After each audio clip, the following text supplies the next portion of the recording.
Well, I came to Armenia once before, kind of just visiting, passing through for 2 weeks, and the experience then and now are two completely different experiences. I could have had very similar opportunities to work in a professional office setting, such as the one I work in here, in the United States or elsewhere. I actually had an opportunity to go to Paris, and I decided to come to Armenia instead, and I'm really, really happy that I did.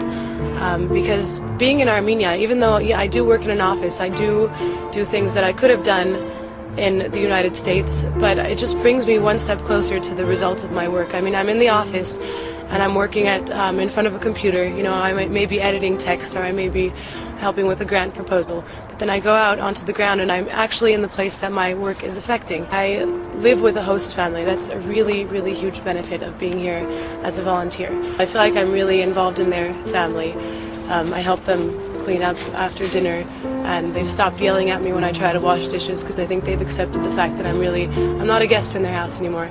I live with them and I participate in their lives and they participate in mine, and it's a really great feeling. In fact, I came initially for 2 months and I thought that I had to be home for Christmas, that I had to get out of Armenia, you know, get my experience finished within 2 months, get back home for Christmas, but I noticed as the 2-month period started getting closer, I got nervous and I felt like there was no way I could leave at this point. I had just started at 2 months, just started to kind of scratch the surface of what this place is all about, and I found that I couldn't leave, and I've been here for 4 months now, and I plan to go home in April, and again I'm getting the same feeling of not being able to leave because I feel like I still have a lot to learn about this place.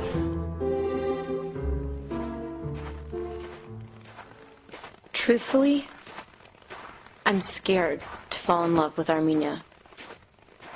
An overwhelming concept, being in love with something you don't understand.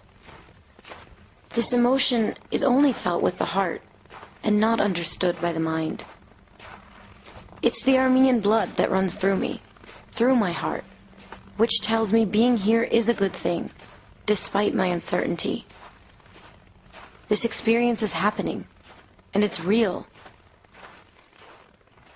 Armenia is the country of our people, but my experiences here have taught me how much I don't yet understand about the culture and the existing society. My mind is always at work in Armenia. I constantly find myself asking and answering questions. What are we as a people doing today to help ourselves? What did I do today to help make a difference? What are we going to do with this place our people call home? I admit I'm mentally exhausted from all the new ideas and concepts Armenia constantly forces me to create. I experience emotions at new heights, creating a complex answer for the question, how does Armenia make me feel? How does Armenia make me feel? Challenged. I challenge my mind here, my body, my tongue, my world, nature, music, friendship, and emotional boundaries. I feel more alive here, more than I've ever felt before. The extent to which this experience has enriched my life is indescribable. Everything I'm going through will contribute to the person I'm becoming, enabling me to grow into my true self. I don't know what I'm looking for, but I know I'll find it here.